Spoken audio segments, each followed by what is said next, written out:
समाजसेवा, दानधर्म, अहिंसा आणि त्याग या मूल्यांवर आधारित कार्यातून जैन समाजानं समाजासमोर प्रेरणादायक आदर्श निर्माण केला आहे, असं प्रतिपादन उपराष्ट्रपती CP राधाकृष्णन यांनी केलं.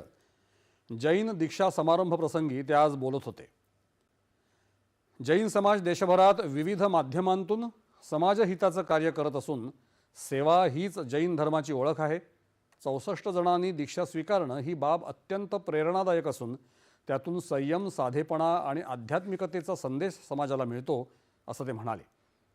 जैन समाजानं साहित्य, संस्कृती आणि ज्ञान संवर्धन क्षेत्रात दिलेल्या योगदानाचाही राधाकृष्णन यांनी कौतुक केलं.